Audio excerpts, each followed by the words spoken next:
"Get out of the car right now and disappear from my life," shouted the wealthy stepmother as she stopped on an isolated road.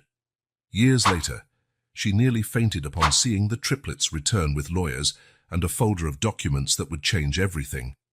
The autumn sun bathed the imposing Dumont mansion with a golden light, casting elongated shadows over the meticulously manicured garden. At the center of this idyllic scene stood Clare Beaumont, a 35-year-old woman with emerald green eyes and an enigmatic smile. Delicately adjusting the knot of Thomas Dumont's tie, Thomas was a 60-year-old millionaire widower. "It's perfect now, darling," Clare murmured, her voice as soft as velvet. Her slender fingers lightly brushed the wrinkles on Thomas's face, a tender gesture that made his heart race like a love-struck teenager. Thomas smiled, his weary eyes shining with a renewed light. "You're an angel, Clare," he said, his voice thick with emotion. "A true angel sent to brighten my days." Not far away, 3 identical little figures were playing, their laughter echoing throughout the garden. Lucas, Gabriel, and Raphael, 6-year-old triplets, ran in circles, their brown hair blowing in the wind. Clare watched them with a look that wavered between tenderness and something else, something indescribable. "Boys!" Clare called out, her melodious voice floating through the garden. "Come over here, let's take a family photo." The triplets instantly stopped their game, their little faces lit up with innocent smiles. They ran toward Clare and Thomas, their polished little shoes tapping against the stone pathway. "Mommy!" they shouted in unison, throwing themselves into Clare's arms. Clare embraced them, laughing as she tried to keep her balance. With gentle, loving gestures, she smoothed the boys' disheveled hair and straightened their bow ties. "You look so handsome, my princes," Clare praised, kissing each one on the forehead. Thomas watched the scene with a mix of joy and disbelief. Just 6 months ago, his life had been a void of loneliness. Now, he was about to marry a wonderful woman and become the father of 3 adorable boys. While the photographer got ready, Thomas couldn't help but reflect on how drastically his life had changed in such a short time. It all began on a rainy spring afternoon. Thomas had decided to visit the grave of his late wife, as he did every year on the anniversary of her death. It was there, among silent headstones and rain-soaked flowers, that he first saw Clare. She was kneeling by a nearby grave, her tears mixing with the raindrops falling on her face. Moved by an instinctive compassion, Thomas offered her his umbrella. It was a simple gesture, yet one that would forever alter the course of their lives. Clare looked up, her green eyes as bright as emeralds, and smiled through her tears. "Thank you," she said, her voice gentle even in her sadness. "That's very kind of you."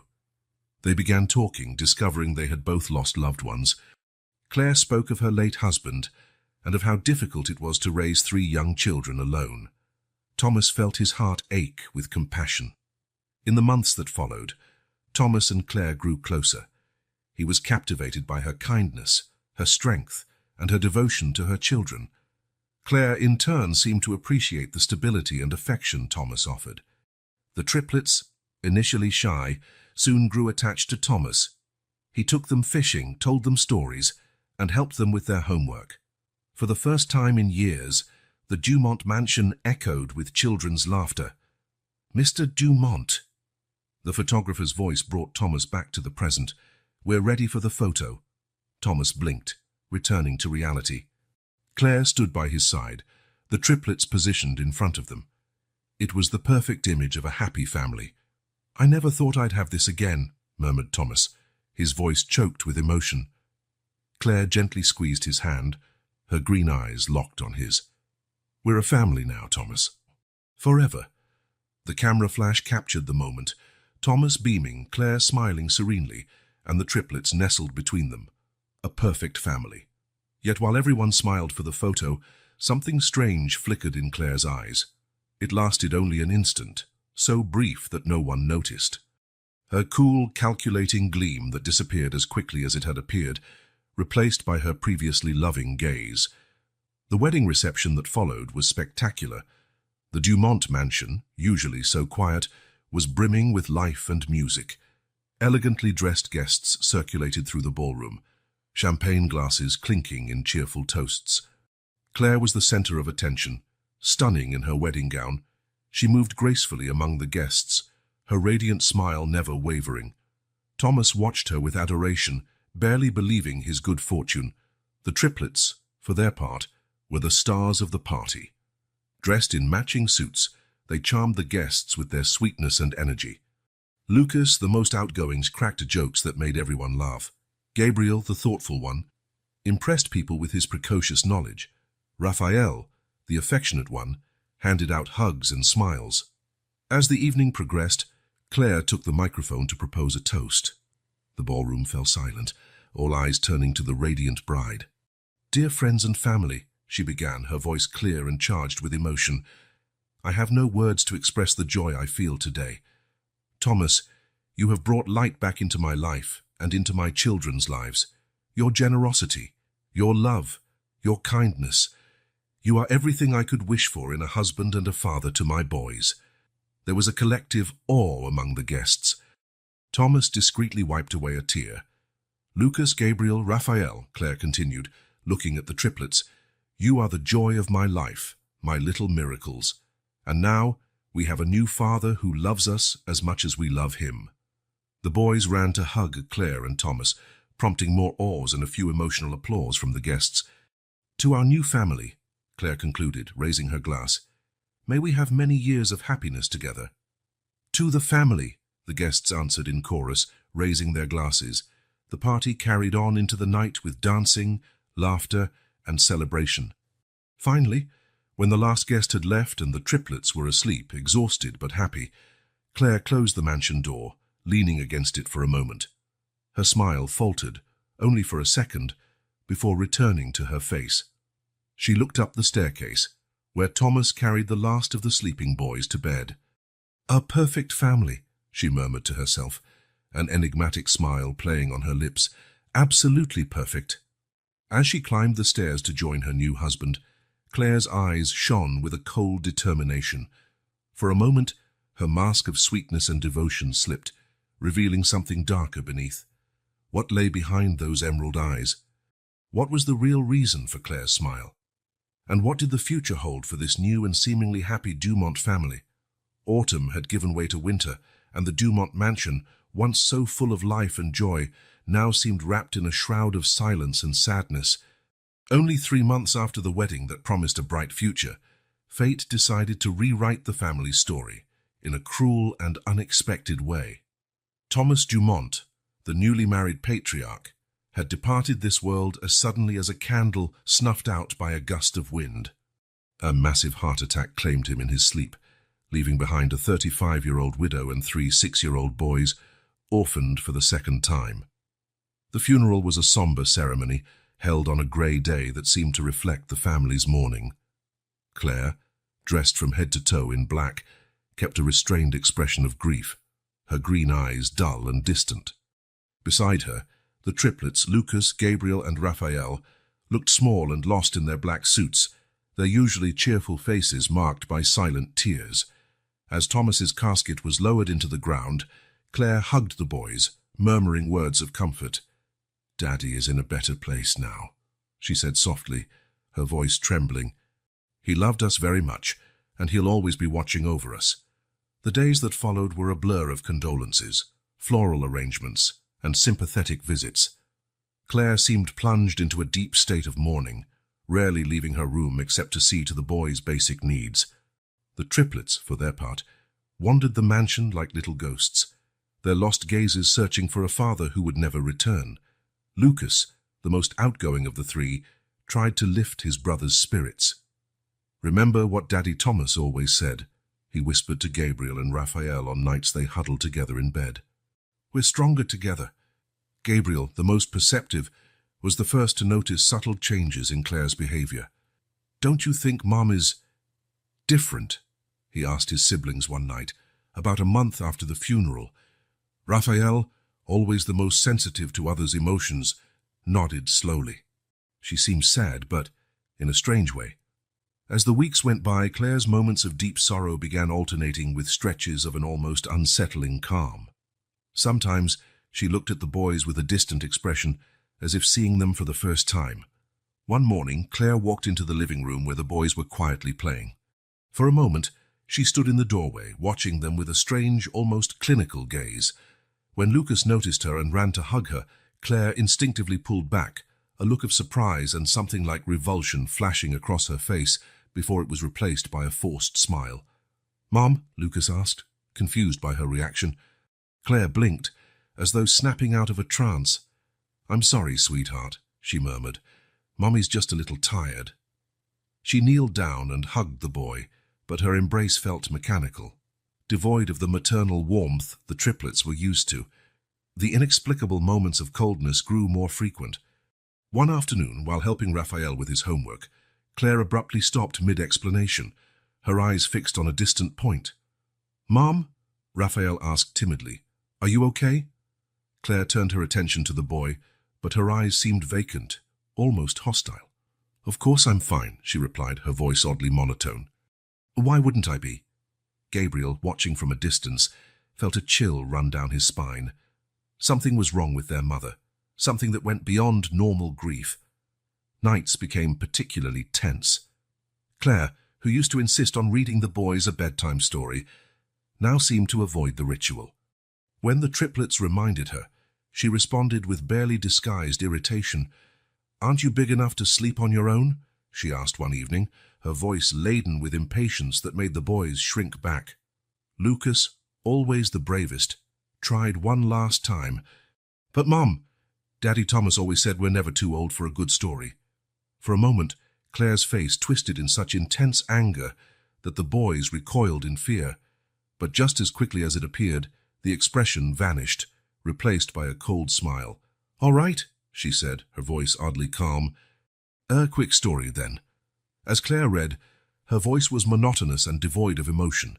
The triplets exchanged worried looks. This was not the loving, caring mother they knew. Something had changed, and they didn't know what or why. As days turned into weeks, the atmosphere in the Dumont mansion grew increasingly tense. Claire's once frequent and warm smiles now seemed forced and empty. Her eyes, formerly full of love and tenderness, often shone with a cold, calculating light. Sensitive to their mother's changing behavior, the triplets began tiptoeing around the house, afraid to trigger her inexplicable wrath. They clung to each other for comfort, sensing that the world they knew was collapsing around them. One night, while the boys slept, Claire roamed the mansion's halls, her footsteps echoing in the silence. She stopped before Thomas's portrait, her eyes fixed on the image of the man who had been her husband for such a brief time. "Why did you have to leave?" she whispered, her voice laden with an emotion hard to decipher. Anger, sadness, or something darker. "You promised we'd be together. You promised you'd take care of us." For a moment, tears glistened in Claire's eyes, but then, as quickly as they had come, they dried. Her face hardened, her eyes taking on a determined, cold gleam. "Well," she murmured to herself, "I suppose I'll have to take care of it myself." With those enigmatic words, Claire turned and walked toward her bedroom, leaving Thomas's portrait behind, along with the last traces of the loving, dedicated woman she once was. Upstairs, the triplets slept fitfully, unaware of the drastic changes about to unfold in their young lives.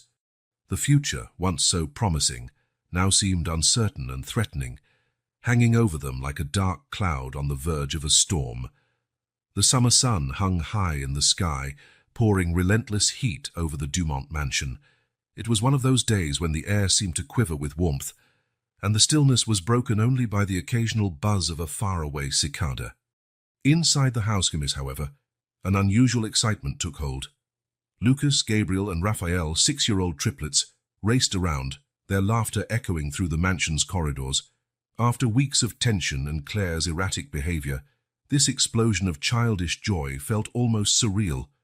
"Mom said we're going on a surprise trip," exclaimed Lucas, the most outgoing of the three, his eyes shining with excitement. Gabriel, always the cautious one, frowned. "But where are we going?"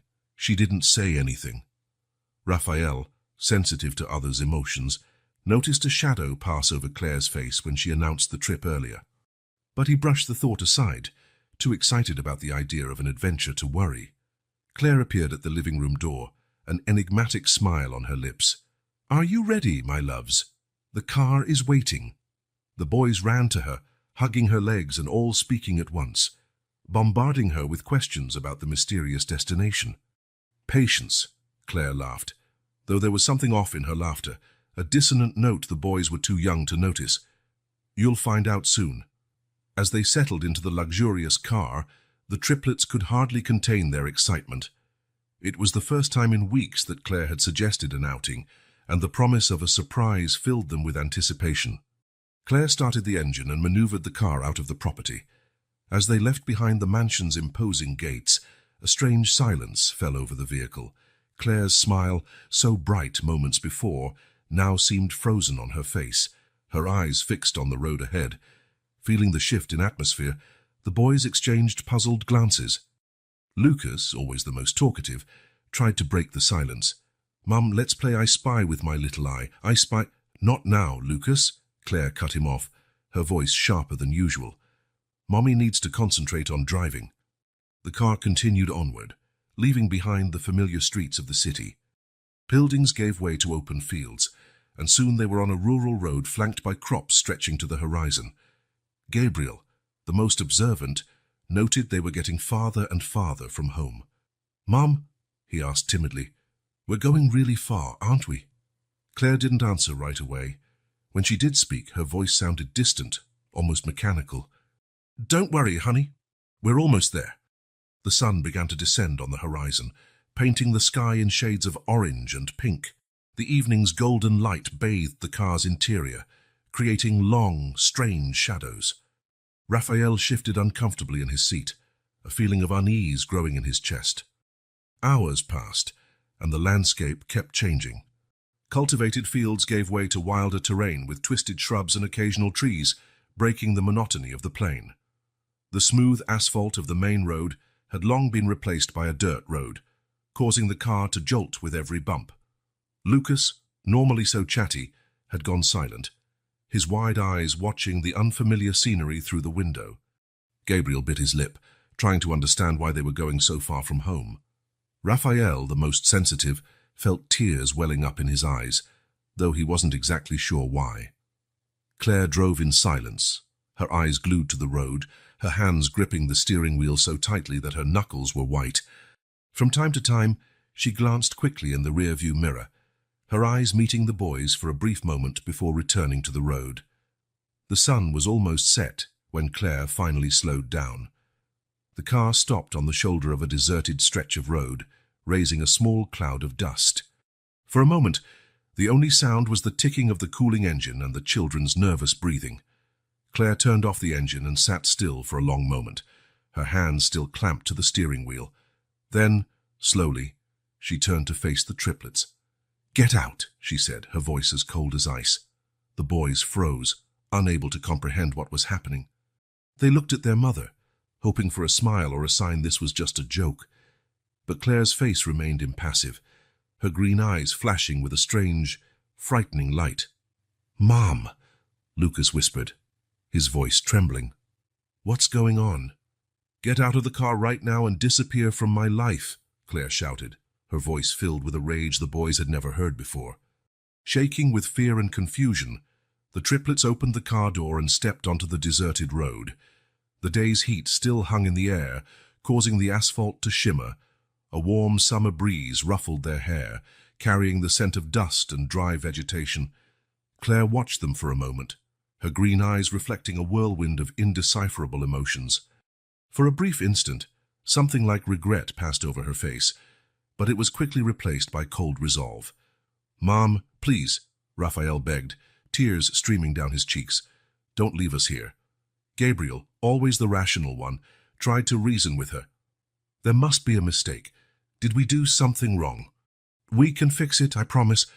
Lucas, normally the bravest, was in shock, unable to form words, his wide eyes fixed on his mother's face. Claire shut her eyes for a moment, as though gathering strength. When she opened them again, every trace of emotion had vanished. "You don't understand," she said, her voice surprisingly calm. "I never wanted this. I never wanted you. It was supposed to be just me and Thomas, our perfect life. And now Now he's gone and I'm stuck with you. I can't take it anymore." With those words, Claire slammed the car door. The sound reverberated through the empty landscape, making the boys flinch. "Mum!" Lucas finally found his voice, shouting desperately. "Please, don't go." But Claire had already started the engine. With one last look in the rearview mirror, she floored the accelerator. The car sped away, kicking up a cloud of dust that engulfed the triplets. The boys stood there, paralyzed, watching their mother's car disappear into the horizon. Tears streamed down their faces, the reality of what had just happened finally sinking in. "Mom!" Raphael cried out, his voice breaking. "Please come back!" But the only response was the distant echo of the car's engine, growing weaker until it vanished completely. The sun finally set, plunging the landscape into deepening shadows. The triplets huddled together, arms around one another for comfort and warmth. "What do we do now?" Gabriel whispered, fear evident in his voice. Lucas, always the leader, took a deep breath, struggling to control his own tears. "We stay together," he said, his voice trembling but determined. "We have each other. We'll find our way back." As the first stars began to appear in the sky, the triplets held hands and started to walk down the deserted road. They had no idea where they were going, but they knew that as long as they had each other, there was hope. The night wind whispered around them, carrying the distant echo of Claire's final words, "Disappear from my life." But as they moved on, step by step, into the growing darkness, the boys silently promised one another that no matter what happened, they would never abandon each other. Darkness fell quickly on the deserted road, swallowing the last rays of the setting sun. Lucas, Gabriel, and Raphael walked hand in hand, their small shadows merging into one in the gathering gloom. The asphalt still radiated the day's heat, but the air was starting to cool, causing the boys to shiver in their light summer clothes. Lucas, always the leader, tried to maintain a brave front. "Let's keep walking," he said, only a slight tremor betraying his fear. "There has to be a town somewhere nearby." Gabriel, the most rational of the three, looked around anxiously. "But it's getting really dark, Lucas. What if we get even more lost?" Raphael, the most sensitive, gripped his brother's hands more tightly. "I'm scared," he whispered, silent tears sliding down his cheeks. As night advanced, the sounds of nature seemed magnified. The distant croaking of frogs, the occasional call of a nightbird, and the rustling of leaves in the wind formed a strange and eerie symphony for these city boys. Suddenly, a different noise pierced the air, the unmistakable sound of an approaching engine. The triplets froze, their hearts racing with a mix of fear and hope. "Could it be Mom?" Raphael asked, his voice barely above a whisper. "No," Gabriel answered, squinting into the darkness. "It's too big to be her car." A pair of headlights came into view as the vehicle rounded a bend in the road, illuminating the three terrified boys. It was a huge truck, and it slowed as it drew near. The driver stopped a few feet away, and the cab door opened with a creak. A tall, burly man climbed down, his figure outlined against the truck's headlights. "My goodness," he exclaimed, his voice deep yet kind. "What are you kids doing out here all alone?" The boys looked at each other, unsure what to say. Finally, Lucas spoke up, his voice quavering slightly. We got lost, sir." The man approached slowly, as if afraid to scare them. As he got closer, they could see his kind face, framed by a grey beard. "My name is John," he said softly. "Is there any way I can help you?" Something in John's gentle voice caused the boys to lower their guard. Raphael began to sob, and Gabriel put a protective arm around him. Lucas, feeling the weight of responsibility, decided to trust the stranger. Our mum left us here," he admitted, the words coming out haltingly. "We don't know how to get home." John's face contorted with shock and compassion. "Oh, you poor kids," he murmured. Then, making up his mind, he continued, "Listen, there's a roadside diner a few miles away. How about we go there? You must be hungry, and we can figure out what to do next." The triplets looked at one another. The mention of food made their stomachs rumble, reminding them they hadn't eaten since breakfast. Slowly, they nodded. John helped the boys climb into the truck's cab, making sure they were secure before driving off. The warm interior was a welcome relief after the cool of the night. 15 minutes later, they arrived at a small diner lit by bright neon signs. John guided the boys inside, choosing a discreet table in the corner. A middle-aged waitress approached, her eyes widening at the sight of the three exhausted children. "What happened here?" she asked John. "It's a long story, Mary," John replied. "For now, let's feed these kids, okay?" Soon the table was filled with steaming plates, burgers, fries, and milkshakes. The boys ate ravenously, the hot, comforting food calming their frayed nerves. As they ate, John spoke gently with them, learning their names and a bit about their situation. His heart ached at the story of their abandonment, and he exchanged worried looks with Mary, who occasionally checked to make sure they were all right. When they finished eating, the triplets' eyes were heavy with sleep. John looked at the clock and made another decision. "It's too late to do anything else tonight," he said kindly. "How about you sleep in my truck? There's a small bunk behind the cab, and tomorrow morning we can go to the police to sort this out." The boys, exhausted and emotionally drained, agreed without hesitation. Back in the truck, John fixed up the small bunk with extra blankets, creating a cozy nest for the triplets. Lucas, Gabriel, and Raphael settled in together, their small bodies huddling close for comfort and warmth. John covered them carefully, his heart heavy with sadness over what these children had been through. "Sleep well, boys," he whispered. "You're safe now." As the triplets fell into a deep and exhausted sleep, John sat in the driver's seat, determined to stay awake. He gazed up at the stars through the windshield, making a silent promise to protect these three innocent souls and help them find a new home. The night wore on, and the world around the parked truck was quiet. Inside the cab, three brothers slept in each other's arms, seeking comfort even in their dreams. Though the future remained uncertain, at least for this night, they were safe, warm, and, most importantly, together. The rising sun painted the sky in shades of pink as Lucas, Gabriel, and Raphael woke, huddled together on the bunk in John's truck. For a brief moment, they allowed themselves to believe it had all been a nightmare. But reality soon forced its way in, cruel and inescapable. True to his word, John took them to the nearest police station. However, the authorities seemed overwhelmed and only mildly interested in the case of three abandoned boys. After hours of waiting and superficial questioning, it became clear there would be no quick solution.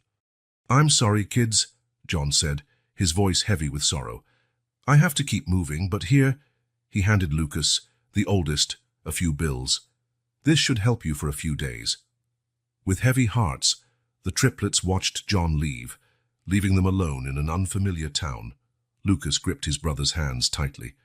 "We'll stick together," he said, his voice resolute. "We got this." The first days were the hardest. They wandered the streets, frightened and hungry, sleeping in alleyways and abandoned buildings. Gabriel, always practical, suggested they ration the money John had given them. "We need to make it last as long as we can," he explained, carefully counting the bills. Raphael, the most sensitive, cried silently at night, missing the comfort of a home. Lucas would hug him, whispering words of reassurance even as his own heart was broken. Gradually, however, they began to learn the rhythms of the street. They discovered which dumpsters behind restaurants had still edible food, which parks had working water fountains, and which abandoned buildings offered the best shelter from the night's cold. One morning, while checking a dumpster behind a bakery, they were startled by the shop owner. Instead of chasing them off, though, the middle-aged man looked at them with compassion.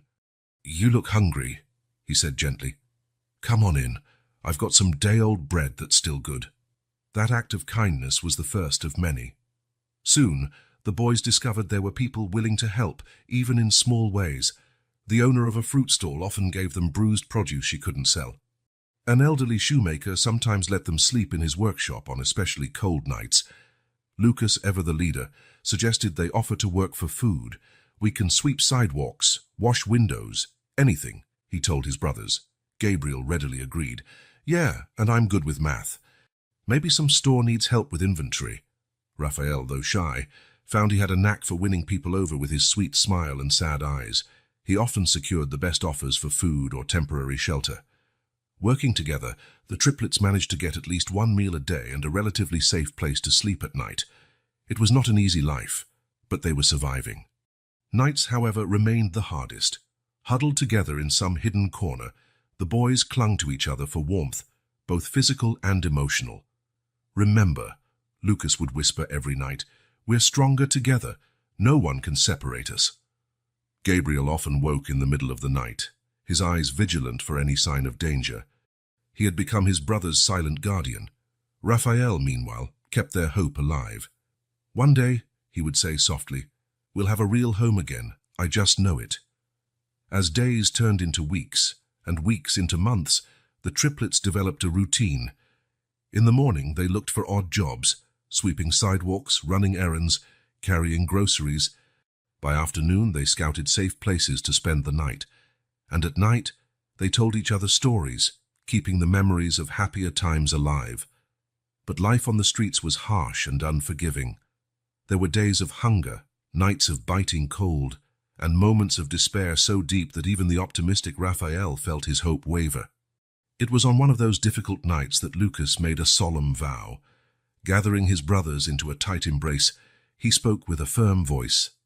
"I promise you, no matter what happens, we'll always stay together. We're a family, and families never give up on each other." Gabriel and Raphael nodded, silent tears streaking their grimy faces. In that moment, they reaffirmed their pledge to one another, a silent promise of protection and unconditional love. The streets could be cruel, the world unfair, but the triplets had one another, and as long as they were together, there was hope. They faced each new day with courage, determination, and an unbreakable bond of love that united them. And so, Lucas, Gabriel, and Raphael continued their struggle for survival. 3 small souls against the world, but strong in their unity. The future was still uncertain, but they faced it together, one day at a time.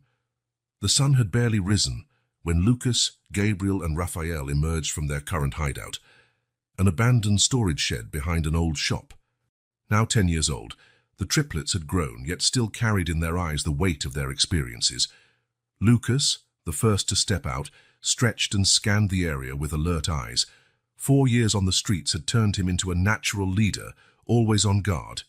"All clear," he whispered to his brothers. Gabriel followed, mentally mapping out the day ahead. His knack for numbers had become a valuable tool in their daily fight for survival. "We have to be at Mr. Joseph's stall in 20 minutes, he reminded them. Raphael, last to emerge, carried a battered bag containing their few belongings. His smile, though more reserved now, still had the power to brighten even the darkest days. "Let's go," he said, his voice soft but determined. The routine they had established over the years was almost military in its precision. Every minute of the day was carefully planned to maximize their chances of survival. Their first stop was always Mrs. Mary's bakery. The elderly woman with a heart of gold always saved day-old bread for them. "Good morning, my angels," she greeted them warmly. "Here you go, eat it while it's still warm." With partially satisfied bellies, the boys headed to their main job at Mr. Joseph's newsstand. The middle-aged man had taken a liking to the triplets about a year ago, offering them steady work in exchange for some coins and, more importantly, a safe place to stay during the day.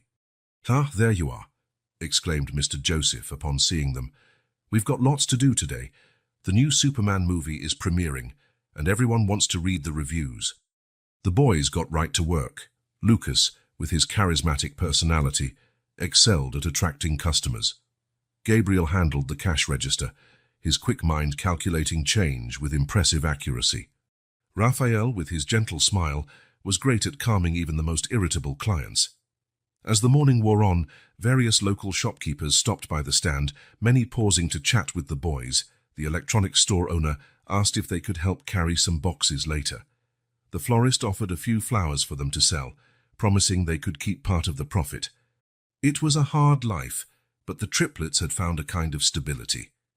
They had food most days, a job that gave them purpose, and a network of people who, if not able to provide a home, at least offered small acts of kindness.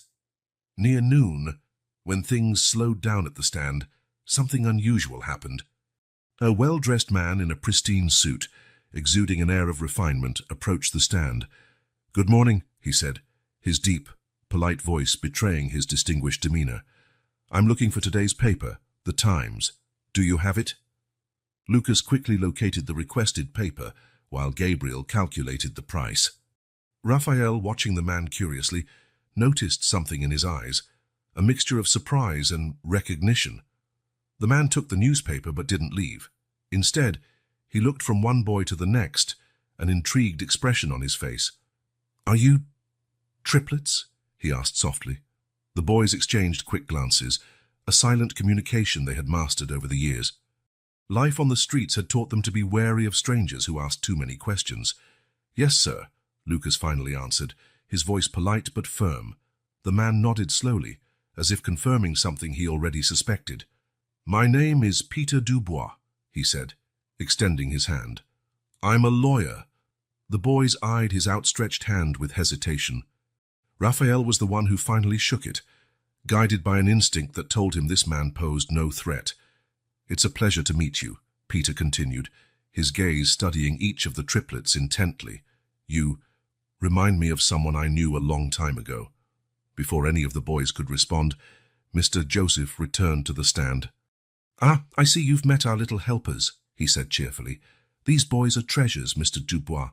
They work hard and they're sharp as tacks." Peter smiled, but his eyes never left the triplets. "Yes, I can see that," he murmured. "Tell me, how long have they been working for you?" While Mr. Joseph and Peter talked, the boys exchanged worried looks. There was something about the way this lawyer observed them that made them uneasy, as if they were puzzle pieces he was trying to fit together. When Peter finally left, promising to return the next day, the triplets felt as though something had changed. The air seemed charged with possibility, and for the first time in a long while, hope. "Did you see how he looked at us?" Gabriel whispered once Peter was out of earshot. Lucas nodded, his expression serious. "Yes, he recognized us from somewhere." Raphael, always intuitive, spoke softly. "I think our lives are about to change, brothers." As the sun began to set, casting long shadows over the city, the triplets carried on with their work, their minds brimming with questions. Who was Peter Dubois really? Why did he seem so interested in them? And more importantly, what would tomorrow bring? Night fell over the city, cloaking it in a darkness punctuated by streetlights. For 3 10-year-olds accustomed to facing each day as a fight for survival, the future suddenly seemed less bleak and a bit more promising. The sun had barely begun to warm the city streets when Peter Dubois returned to the newsstand. His keen eyes soon spotted the triplets, already busy with their morning tasks. He watched them for a moment, fascinated by the almost supernatural synchronicity between the three. Lucas organized the magazines, his movements efficient and precise. Gabriel Khan, with a focused look, counted change for a customer. Raphael, smiling gently, handed a newspaper to an elderly lady. It was a well-rehearsed dance, each one playing his part with a maturity beyond their years. Peter approached, buying another paper he didn't really need. "Good morning, boys," he greeted them, his tone casual, though his curiosity was intense. "Good morning, Mr. Dubois," they responded in unison, voices polite and composed. The lawyer noticed how they moved, always staying close to one another, as if magnetically drawn.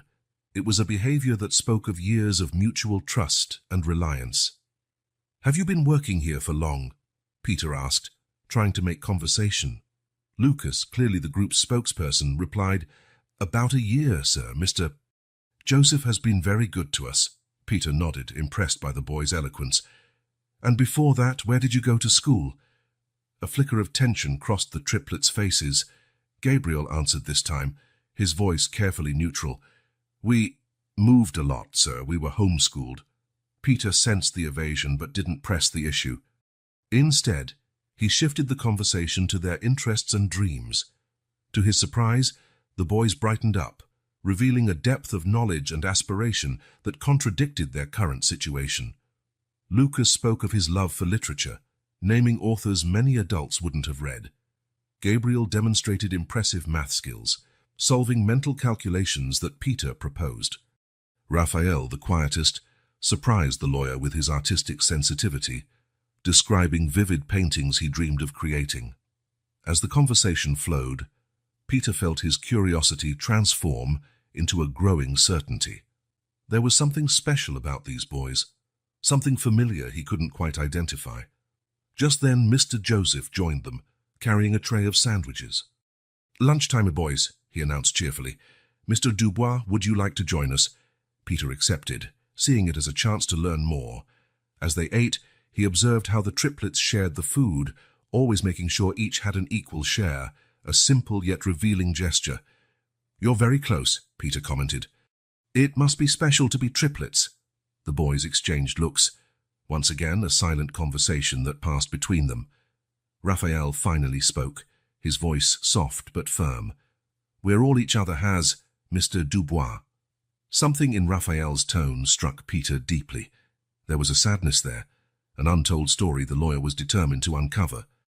"I remind me a lot of a case I worked on some years back," Peter said, watching the boys' reactions carefully. "It was about a family, the Dumonts, if I recall correctly. The effect was immediate. The triplets froze, their eyes widening with recognition and fear.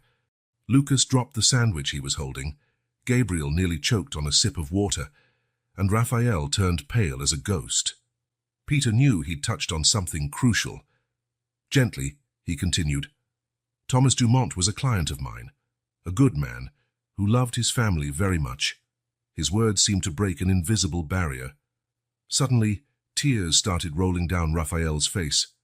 Gabriel put a protective arm around him, while Lucas stared at Peter with a mix of defiance and hope. How did you know our father?" Lucas asked, his voice barely above a whisper.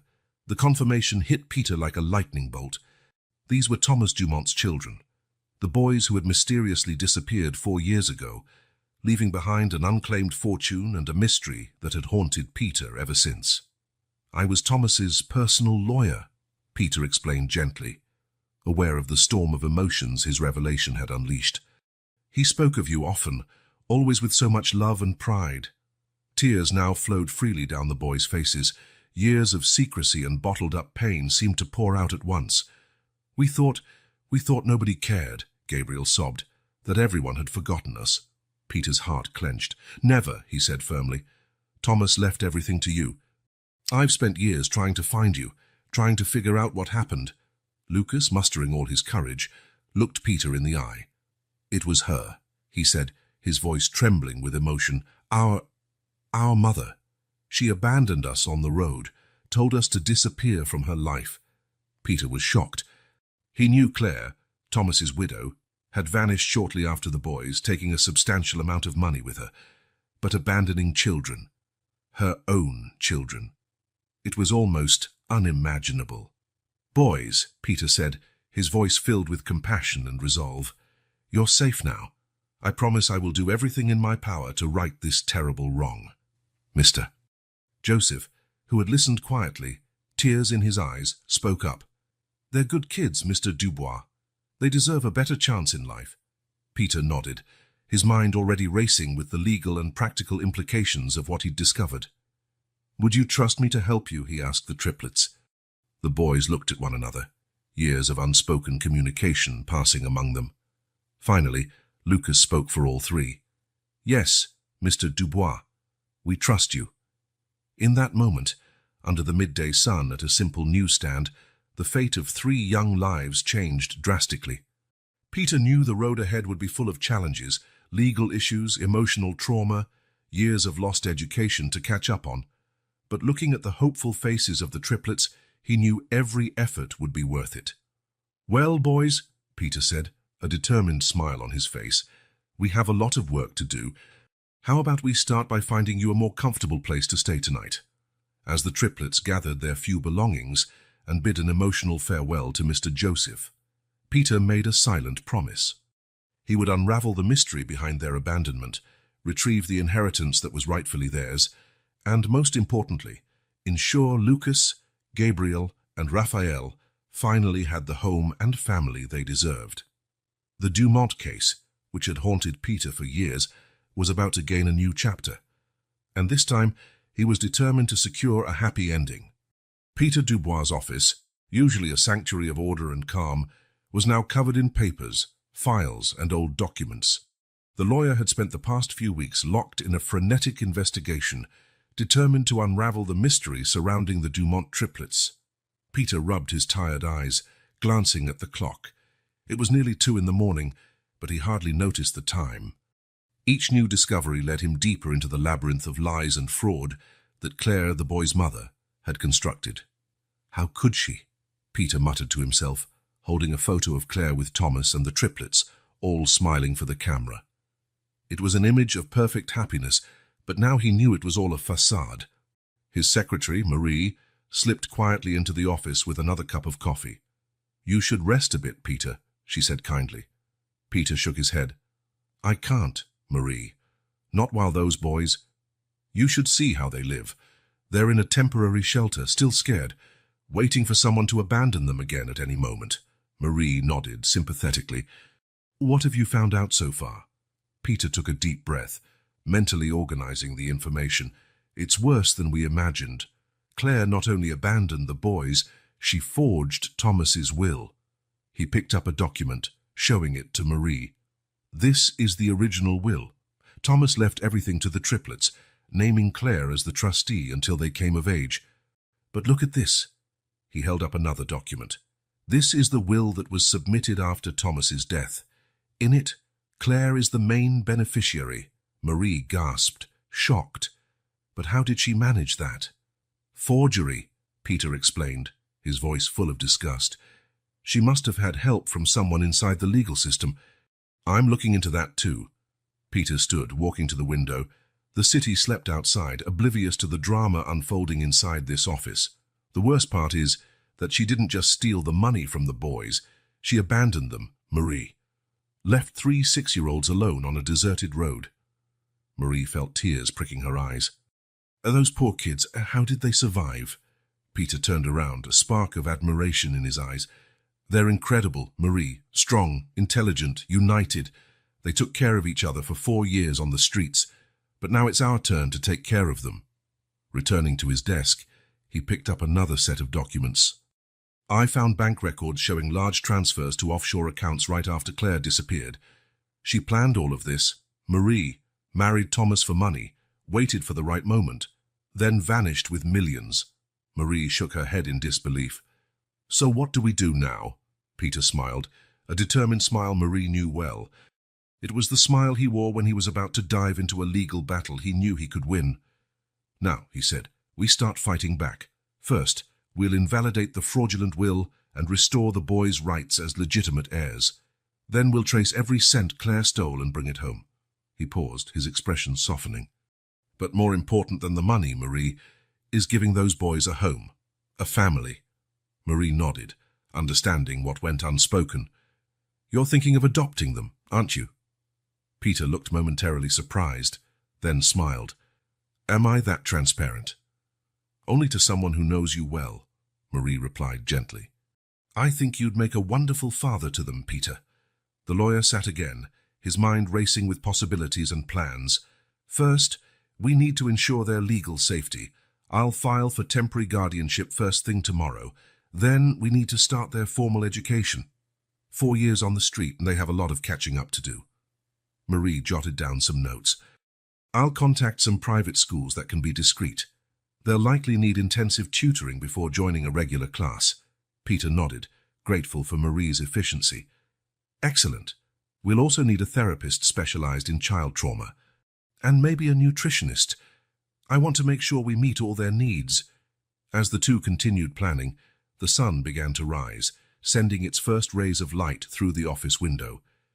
Peter gazed at the new day with a renewed sense of hope. "Marie," he said softly, "I think it's time we visit the boys. They deserve to know what we've found." An hour later, Peter and Marie arrived at the temporary shelter where Lucas, Gabriel, and Raphael were staying. They found the triplets sitting together in a corner of the cafeteria, eating quietly and watching the other children with cautious eyes. "Good morning, boys," Peter greeted them gently. The 3 looked up simultaneously, their faces lighting up at the sight of the lawyer. "Mr. Dubois!" they exclaimed in unison. Peter smiled, feeling his heart warm at their response. I have some news for you. Can we talk in private? The boys nodded, following Peter and Marie to a small meeting room. Once inside, Peter took a deep breath, preparing for the difficult conversation ahead. Lucas, Gabriel, Raphael, he began, looking each of them in the eye. I've discovered some things about what happened to you and your father. Over the next few minutes, Peter gently explained about the forged will, Clare's actions, and the money that had been stolen from them. The boys listened silently, their expressions a mix of shock, sadness, and, unexpectedly, relief. So, it wasn't our fault? Raphael asked in a quiet voice, tears glistening in his eyes. Peter's heart ached. No, Raphael, none of this was your fault. You're the victims of a terrible crime, and I promise we'll fix it. Lucas, ever the protector, asked, What happens now, Mr. Dubois? Peter smiled, once again impressed by the boy's maturity. Now, we start fighting for your rights. I'm going to file for temporary guardianship, so we can get you out of this shelter. After that, we'll work on recovering your inheritance and getting you the education and care you deserve. Gabriel, the most pragmatic, frowned slightly. But what if she comes back? What if she tries to take us again? Peter leaned forward, his voice firm and resolute. That's not going to happen, Gabriel. I promise you three. I'll do everything in my power to keep you safe and together. You'll never have to go through what you went through before. The triplets exchanged looks, a silent conversation passing among them. Finally, Lucas spoke for all of them. We trust you, Mr. Dubois. Peter felt a wave of emotion wash over him. Thank you, boys. That trust means a lot to me. Now, how about we talk about some plans for the future? I have ideas about school, therapy, and maybe even some art lessons for you, Raphael. As Peter and Marie began outlining the next steps with the boys, the lawyer felt a growing certainty. This would not be just another legal battle. It was a mission to right a great wrong, to bring justice, and above all to give three brave boys the chance at a life that had been stolen from them. The road ahead would be long and challenging, but looking at the hopeful faces of the triplets, Peter knew every obstacle would be worth it. The legal battle was just beginning, but the battle for the hearts and the future of these boys, that was one Peter had already won. Peter Dubois' office was buzzing with activity. After weeks of intense investigation, the lawyer finally felt he had all the pieces of the puzzle in hand. On his desk, a thick folder held the fruits of his meticulous work, documents, photos, bank records, and statements, all carefully organized and ready for use. Peter flipped through the folder once more, making sure he hadn't overlooked anything. There lay the proof of Clare's fraud, Thomas's original will, bank statements showing suspicious transfers, and even testimonies from bank employees who had been coerced into aiding the scheme. Marie, Peter called, his voice filled with resolve. Were you able to find Clare's current address? His faithful secretary walked into the office, holding a piece of paper. Yes, Peter. It wasn't easy, but we finally traced her. She's living in a mansion on the outskirts of town using the name Celeste Renard.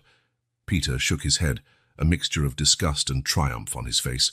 Celeste Renard, the fox, fitting for someone so cunning.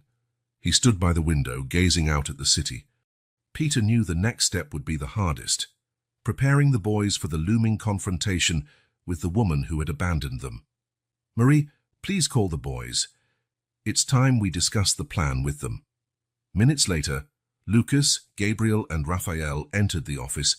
In the month since Peter had found them, the triplets had blossomed. Well-fed, properly clothed, and receiving the education they'd been denied for years, they looked like entirely different children. Still, their eyes carried a hint of the shadows from the hardships they'd endured.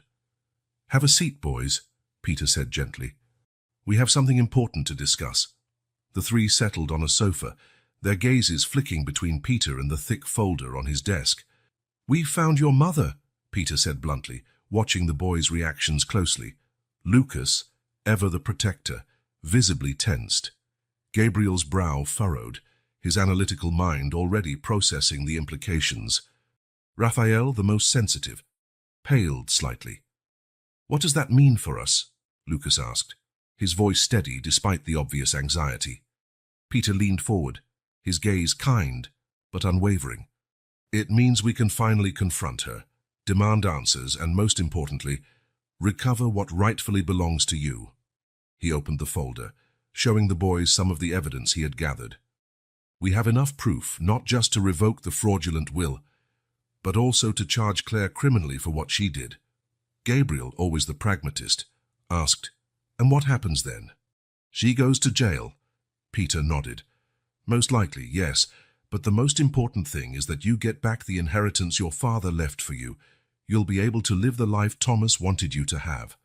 Raphael, who had remained silent, finally spoke, his voice nearly a whisper.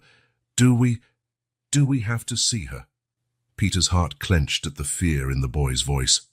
"I know it's scary, Raphael, but yes, I think it's important that you're there. Not to confront her directly, but so she sees that you survived, that you're strong, and that you have people who truly care for you now." Lucas placed a protective arm around Raphael. "We'll be together the whole time, right?" "Absolutely," Peter assured him. "I'll be with you every step of the way, and if at any point it becomes too much, we can leave immediately." The triplets exchanged looks, holding another of their silent conversations that Peter had come to respect. Finally, Lucas spoke for them all. "Okay, Mr. Dubois, we trust you. When do we do this?" Peter smiled, proud of the boy's courage.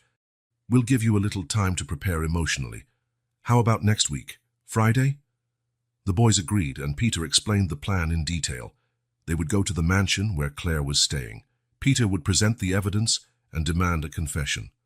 If all went well, the police would be called and Claire would be arrested on the spot.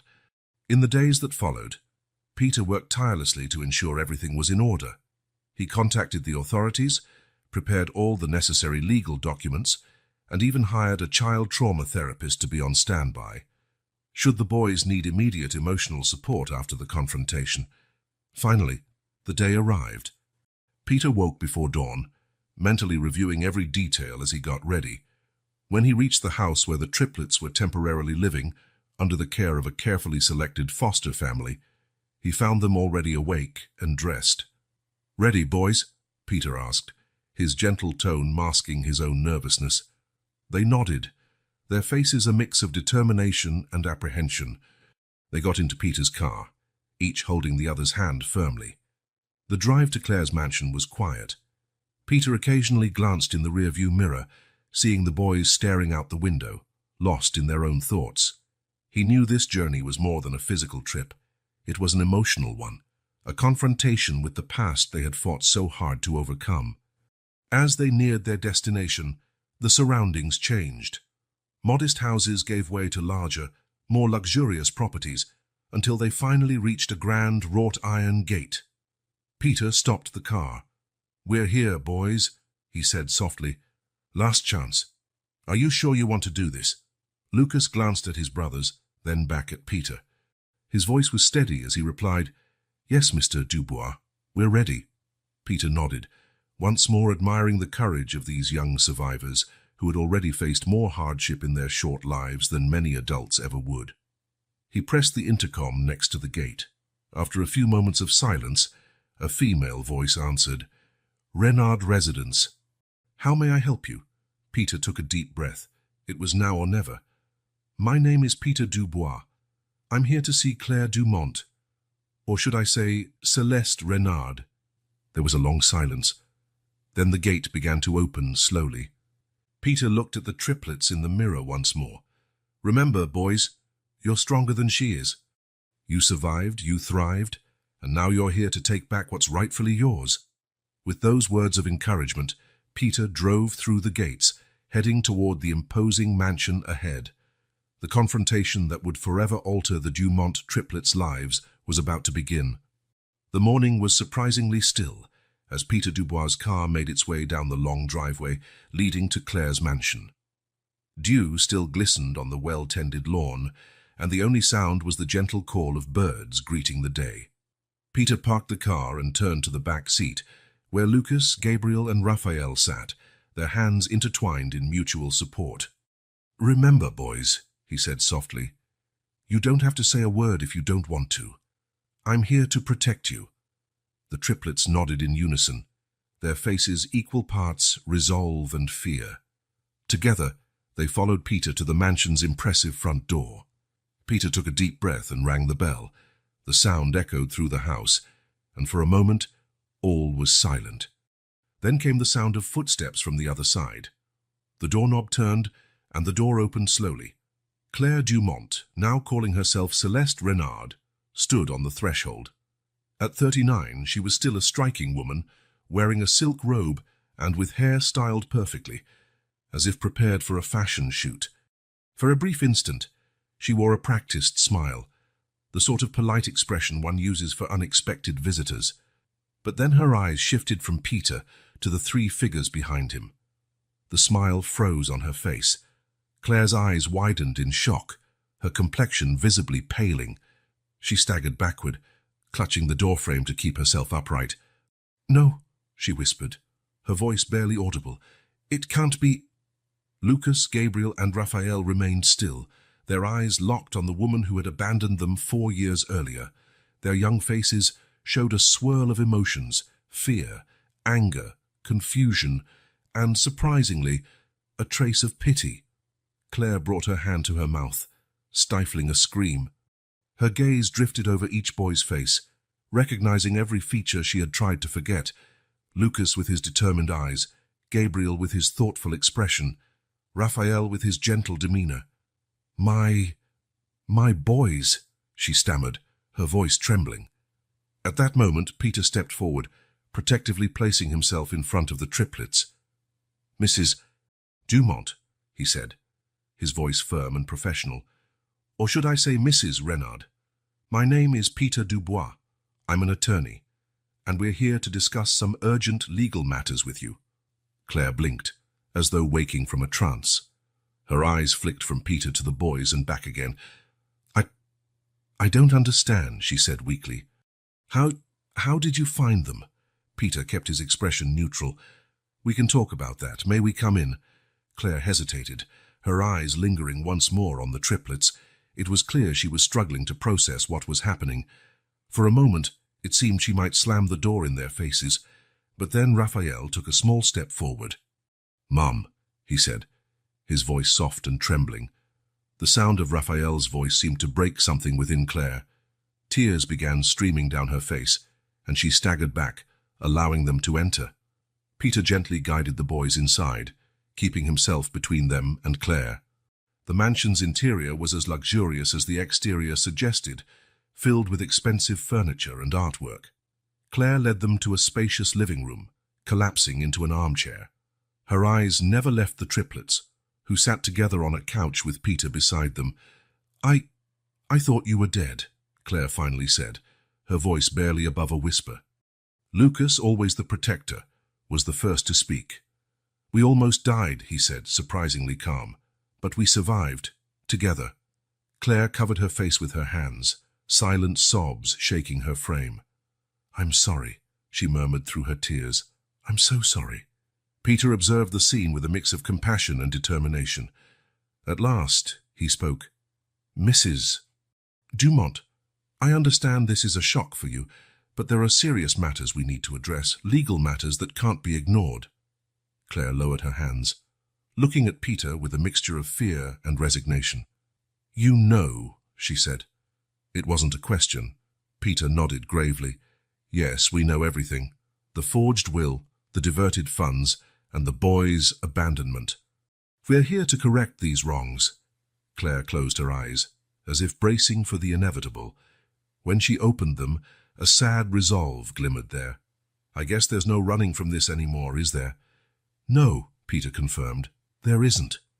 He opened his folder, placing a stack of documents on the coffee table. "Now, Mrs. Dumont, let's discuss what happened 4 years ago and how we plan to resolve this situation." As Peter began laying out the evidence they had gathered, the triplets remained silent, watching the woman they had once called Mother. Despite everything they had endured, their young hearts carried a complexity of emotions. Anger and hurt, yes, but also a flicker of compassion for the broken figure before them. The confrontation they had feared and anticipated for so long was finally happening. And although the outcome remained uncertain, one thing was clear: Nothing would ever be the same after this morning. The panic in Claire's eyes was palpable. For an instant, she tried to shut the door, her fingers gripping the handle in desperation. "You can't be here," she murmured, more to herself than to her visitors. "This can't be happening." Peter, anticipating her reaction, gently yet firmly prevented the door from closing. "Mrs. Dumont," he said calmly but authoritatively, "shutting the door won't make this go away. It's best if we resolve it now." Clare looked at the triplets, her eyes moving from one face to the next, as if seeing ghosts. Finally, with a defeated sigh, she stepped back, allowing them to enter. The mansion was a testament to the wealth Clare had amassed over the years. Expensive artwork graced the walls, and designer furniture filled the rooms. Everything screamed opulence, a cruel contrast to the life the boys had been forced to live on the streets.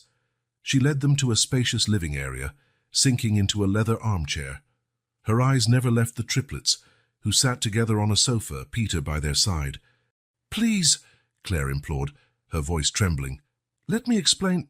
Peter raised his hand, stopping her. "Before any explanations, Mrs. Dumont, there are some things we need to establish." He opened his folder, removing a stack of carefully organized papers. "First," he began, his voice professional and firm, "we have here the original will of Thomas Dumont." He slid the document across the coffee table. "As you can see, he left everything to the boys, naming you as administrator until they reached adulthood." Clare went pale, her eyes fixed on the paper. Peter continued, relentless. "Now compare it to this." He placed another document next to the first. "This is the will submitted after Thomas's death.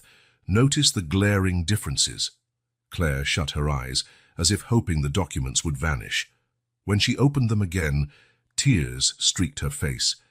I had no choice," she whispered. "There's always a choice, Mrs. Dumont," Peter replied, his voice steely.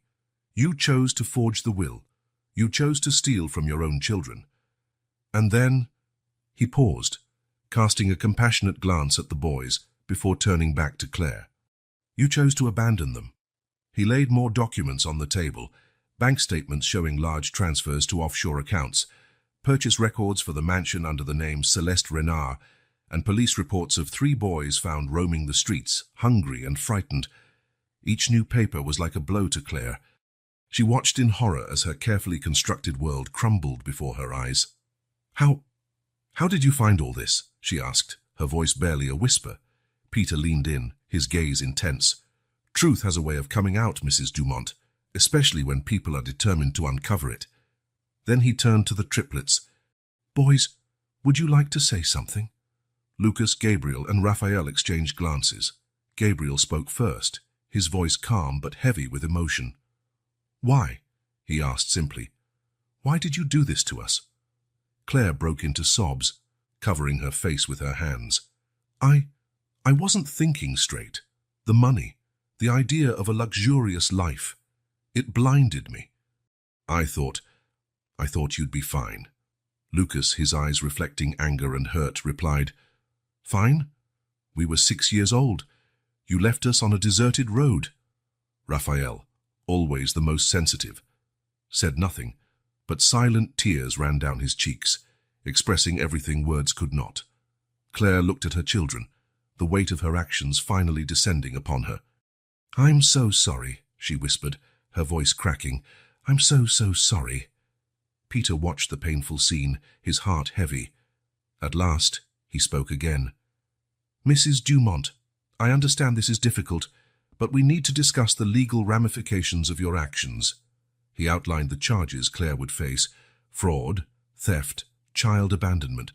The list seemed endless. Clare listened, her face growing paler with each accusation.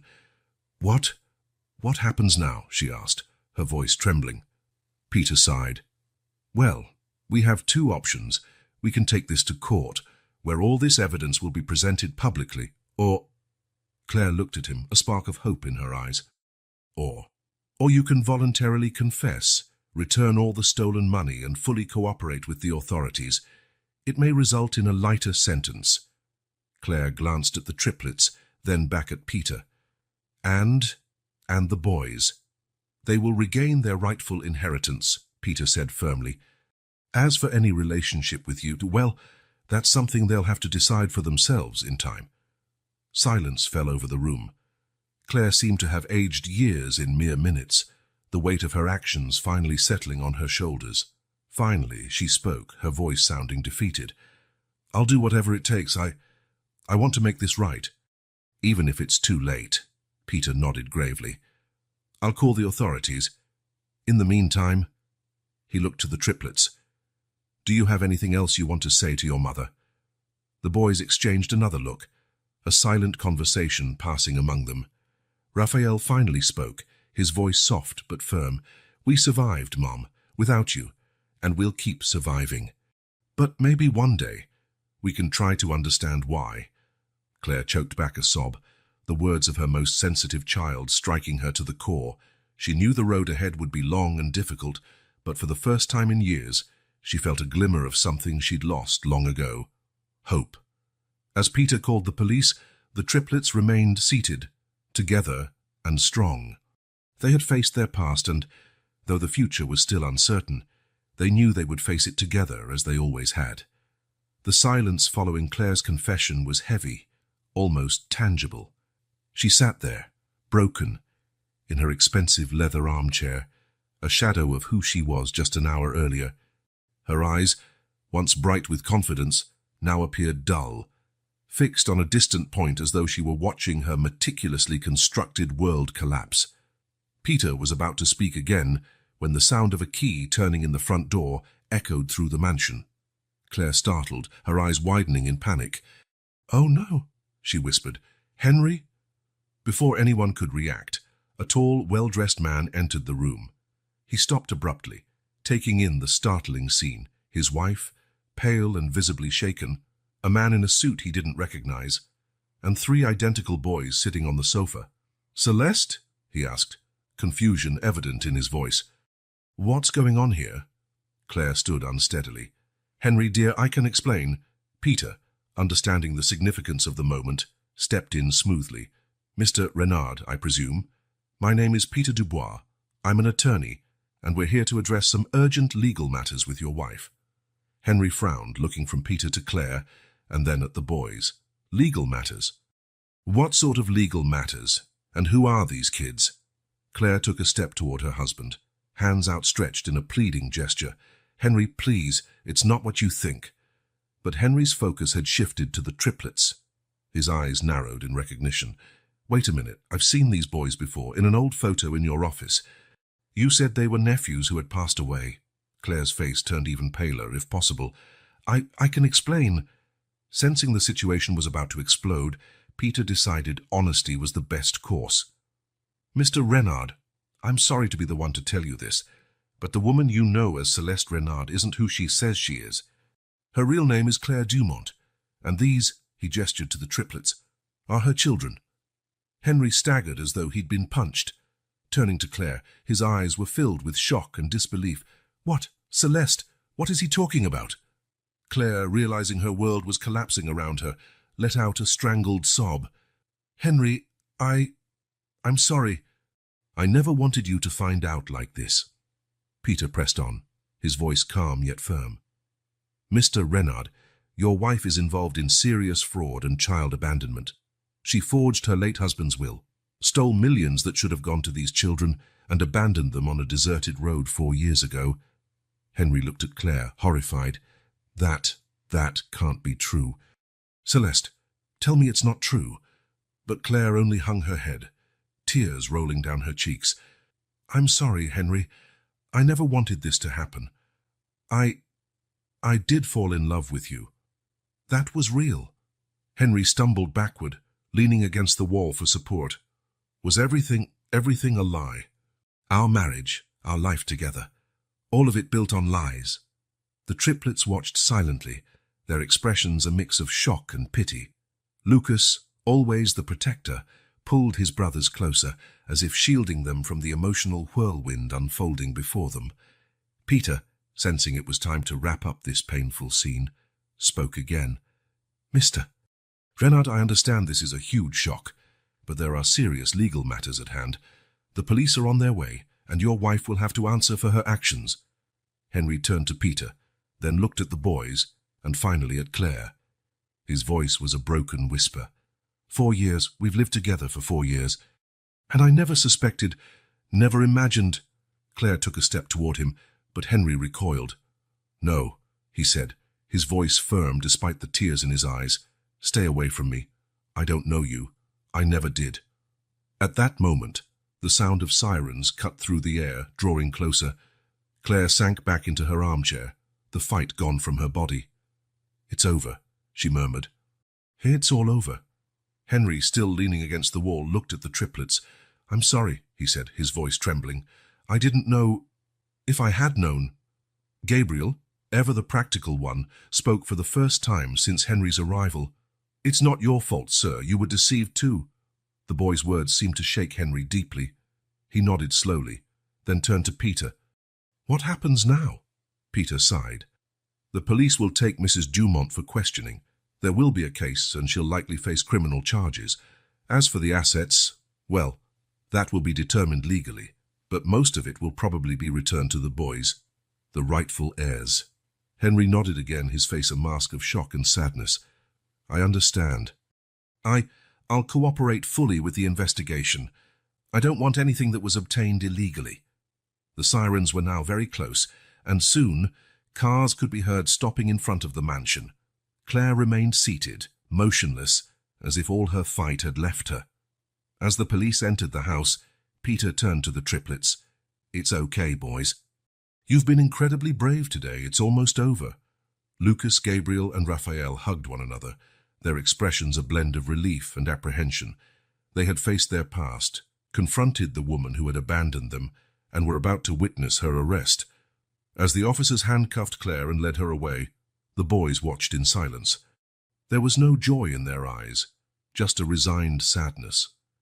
The empire of lies Clare had built was finally crumbling, but the emotional toll on everyone involved was immense. Peter placed a gentle hand on each boy's shoulder. "Let's go home," he said softly. "You were amazingly strong today. I'm very proud of you." As they left the mansion, the triplets glanced back one last time. The darkest chapter of their lives was finally closing, but the future, though uncertain, now seemed a bit brighter. Together, as they had always been, they were ready to face whatever came next. Silence hung over the living room as Clare sat there, defeated, tears staining her cheeks as she trembled uncontrollably. She clasped her shaking hands together in her lap, trying in vain to stop the constant flow of tears. I confess," she finally said, her voice barely a whisper. "I forged the will. I abandoned the boys. Peter raised a hand, cutting her off. "Wait, Mrs. Dumont, there's more." All eyes turned to the lawyer as he slowly opened his folder again. He pulled out a yellowed envelope from the bottom, his expression somber as he held it up. "This document," Peter began, his voice grave, "was found in a secret safe in the old Dumont mansion. It has been authenticated by experts and is undoubtedly the true final will of Thomas Dumont." Clare's face went even paler. But the will was already submitted. Peter interrupted again. "The will you submitted, Mrs. Dumont, was a forgery. This is the original." He opened the envelope and began to read. "I, Thomas Dumont, being of sound mind, declare this to be my last will and testament. I leave my entire fortune, properties, and assets to my beloved children, Lucas, Gabriel, and Raphael Dumont, in equal shares. These assets shall be held in a trust until they reach the age of majority." Peter paused, his eyes shifting to Clare. "There is no mention of you, Mrs. Dumont, not a cent." Shock rippled through the room.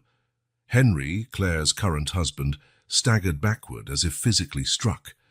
The triplets wore expressions of surprise and confusion.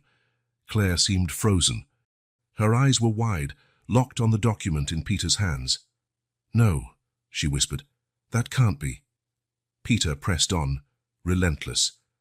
"The will goes on to say that, in the event of Thomas's premature death, custody of the children should pass to his sister, not you, Clare. Thomas knew you were unreliable with finances, and wanted to protect the boy's future. Each word hit Claire like a physical blow. She shrank in her chair, her face a mask of horror and despair.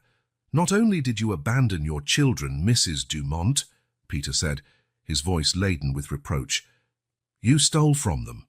Everything. Every cent you've spent over these last 4 years legally belonged to these boys." Henry Fratt, who had been silent until that moment, finally spoke. His voice trembled with rage and disappointment. "So it wasn't just me you were fooling. You stole from your own children, innocent kids." Claire tried to speak, but the words wouldn't come. She looked at the triplets, her face twisted in shame and agony. Lucas, Gabriel, and Raphael stood quietly, their faces reflecting a mix of shock and sadness.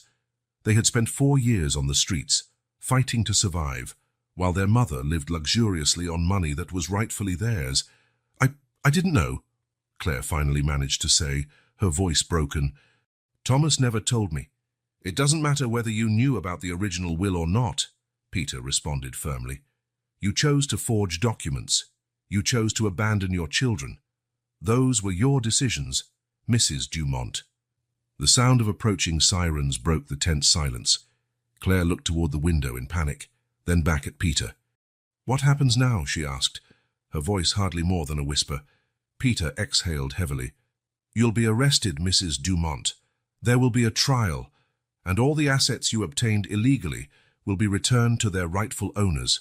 He glanced at the triplets. "Your children."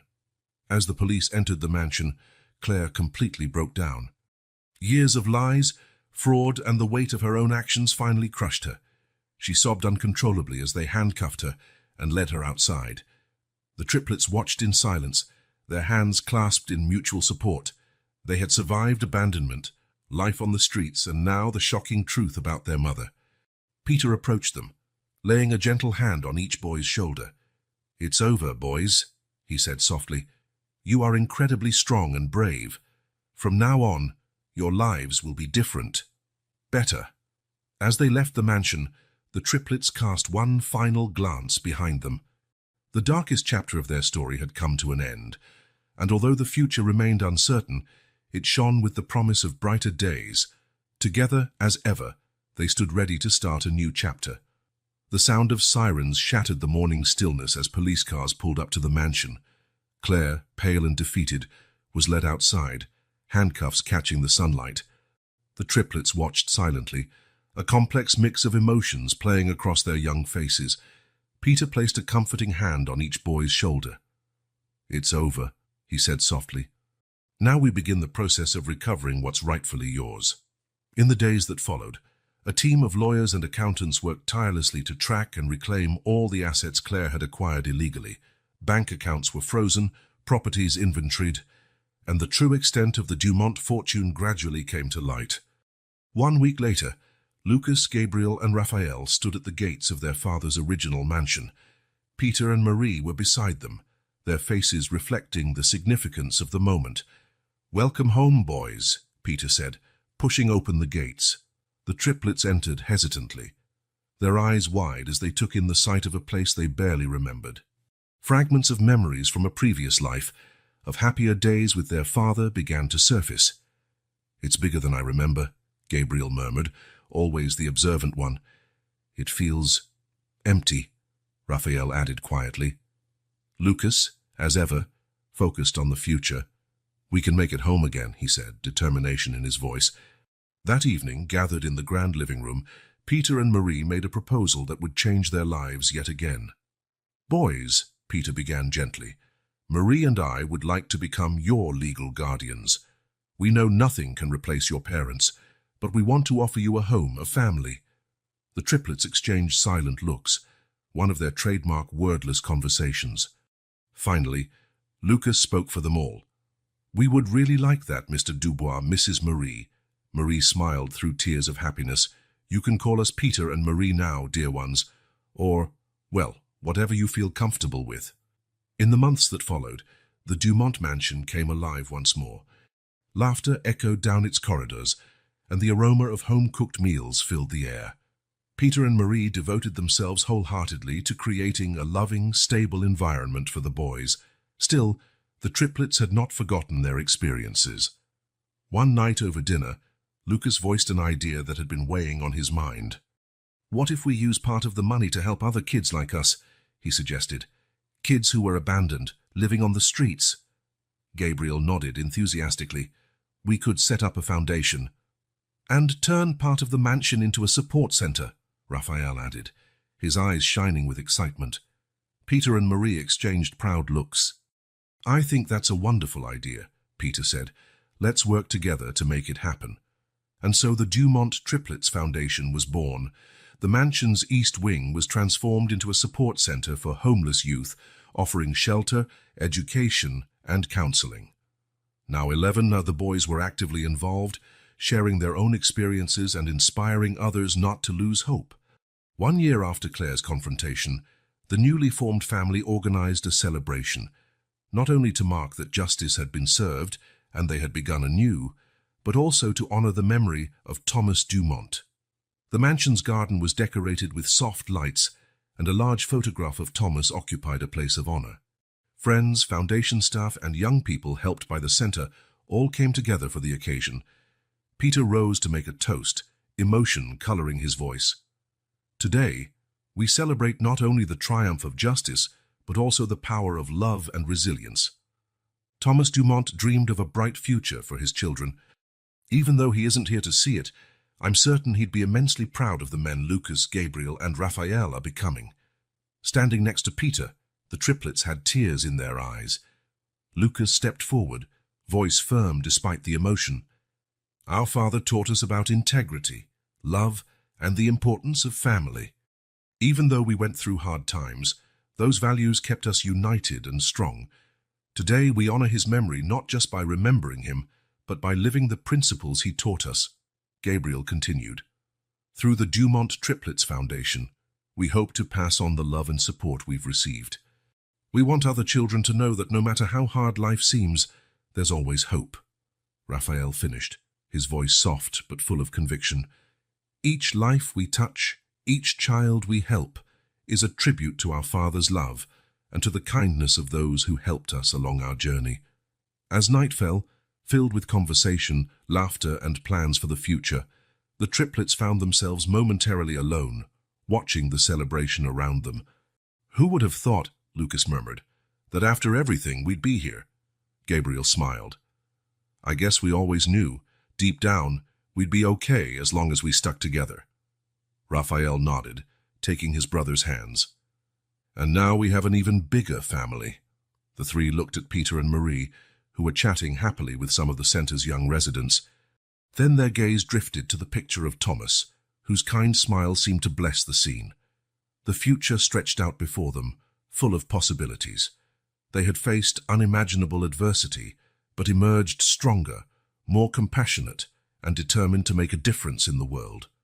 As stars twinkled in the night sky, Lucas, Gabriel, and Raphael knew that whatever the future held, they would face it together, as they always had. And now, with an expanded family and a clear purpose, they were ready to write the next chapters of their lives, filled with hope, love, and the determination to make the world a better place. While the band played softly, and guests mingled in the mansion's beautifully lit garden, the Dumont triplets shared a silent moment, 3 hearts beating as one. Their story had been fraught with darkness, but they had found light in each other.